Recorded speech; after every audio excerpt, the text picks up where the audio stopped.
Le Groenland. T'en as entendu parler cette semaine?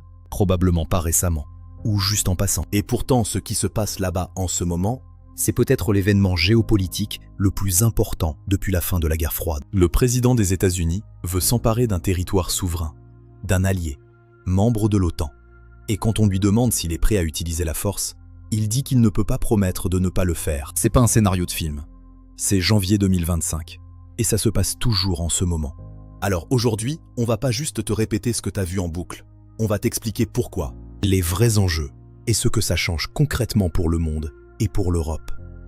Premier point à savoir, le Groenland, c'est énorme. On parle de 2,1 millions de kilomètres carrés, la deuxième plus grande île du monde après l'Antarctique. Et pourtant, à peine 57 000 habitants, la densité de population la plus faible de la planète. La nature y est tellement hostile que 80% du territoire est recouvert d'une calotte glaciaire permanente. Officiellement, le Groenland fait partie du Royaume du Danemark. Mais attention, c'est un territoire autonome depuis 1978. Les Groenlandais ont leur propre parlement, leur propre gouvernement. Ils gèrent leurs affaires internes, ce qui reste entre les mains de Copenhague.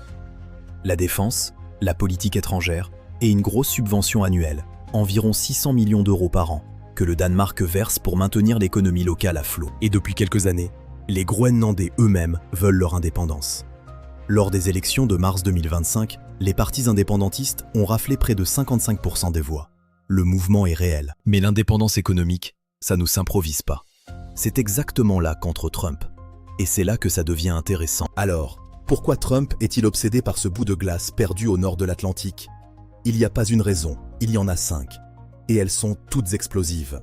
Première raison, la position géostratégique. Le Groenland, c'est le point de passage entre l'Atlantique Nord et l'Arctique. En plein triangle USA, Russie, Chine. Les Américains ont déjà une base militaire là-bas, la base spatiale de Pitufik. Mais pour Trump, c'est largement insuffisant. Avec le réchauffement climatique, de nouvelles routes maritimes s'ouvrent dans l'Arctique. Contrôler le Groenland, c'est contrôler ses corridors stratégiques. Devant la Russie, devant la Chine. Deuxième raison, des ressources astronomiques. Sous la glace du Groenland, il y a des trésors, du pétrole, du gaz et surtout des terres rares, ces minerais ultra précieux qu'on retrouve dans les batteries électriques, les smartphones, les missiles. La Chine contrôle aujourd'hui 60% de la production mondiale de terres rares. Trump veut casser cette dépendance. Le Groenland représente l'une des plus grandes réserves non exploitées de la planète. Troisième raison, l'histoire et l'ego. Ce que peu de gens savent, c'est que les États-Unis ont déjà essayé d'acheter le Groenland en 1867, en 1910, en 1946. C'est une vieille obsession américaine. Et Trump, lui, il veut s'inscrire dans les livres d'histoire. Annexer le Groenland ferait des États-Unis le plus grand pays du monde en superficie, devant la Russie. Et tout ça, juste avant le 250e anniversaire du pays, le 4 juillet 2026. Quatrième raison, la doctrine Monroe. Cette vieille doctrine du 19e siècle qui dit, en gros, que l'Amérique est aux Américains, pas aux Européens. Trump la réinterprète à sa sauce et considère que l'Arctique, et donc le Groenland, devrait être sous influence américaine, pas européenne. Cinquième raison, forcer l'Europe à bouger. En menaçant d'annexer le Groenland, Trump force le Danemark et toute l'Europe à augmenter leurs dépenses militaires, à renégocier leurs accords de défense et à reconnaître que sans les États-Unis, ils sont vulnérables. Parlons maintenant de comment tout ça s'est développé, parce que c'est une vraie histoire de fou. Décembre 2024, Trump vient d'être réélu. Dans la foulée, il déclare vouloir faire du Groenland le 51e État américain. Les gens pensent que c'est une blague. Spoiler, c'est pas une blague. Janvier 2025, son fils, Donald Trump Jr., atterrit au Groenland avec des caméras et des casquettes MAGA. Il distribue des casquettes aux habitants. L'ambiance est glaciale, et c'est pas juste à cause du froid. Mars 2025. Le vice-président J.D. Vance prévoit une visite officielle sur l'île sans même prévenir le gouvernement danois. Incident diplomatique majeur. Il finit par se limiter à la base américaine de Pitufik. Août 2025. La chaîne publique danoise DR révèle une tentative d'infiltration du Groenland par des proches de Trump, cherchant à fissurer les relations avec le Danemark, comme dans un thriller d'espionnage. Décembre 2025. Trump nomme Jeff Landry, l'ex-gouverneur de Louisiane, envoyé spécial au Groenland. Mission officielle selon la Maison-Blanche. Faire du Groenland une partie des États-Unis. Janvier 2026. Ça monte d'un cran. Trump menace des droits de douane, pouvant aller jusqu'à 25% contre la France. l'Allemagne et d'autres pays européens, tant qu'ils n'auraient pas cédé le Groenland. La porte-parole de la Maison-Blanche déclare, sans sourciller, que le recours à l'armée américaine est toujours une option. Une réunion d'urgence des ambassadeurs des 27 pays de l'UE est convoquée à Bruxelles un dimanche après-midi.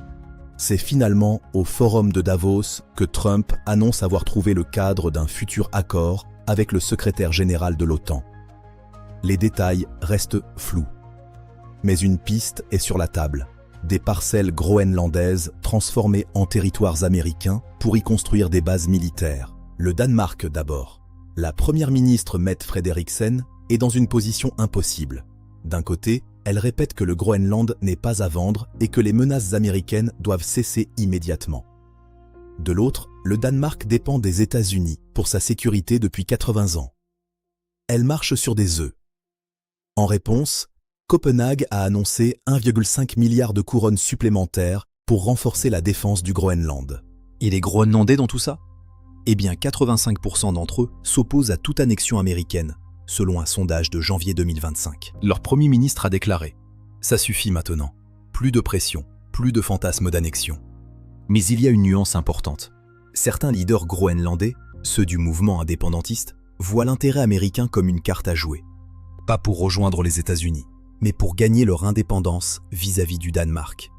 C'est du génie politique ou de la folie, peut-être les deux. L'Union européenne, elle, a sorti les grands mots. La porte-parole de la diplomatie européenne a rappelé que l'UE défendra les principes de souveraineté nationale et d'intégrité territoriale. Et ce d'autant plus quand c'est un État membre qui est visé. Emmanuel Macron a parlé de spirale dangereuse.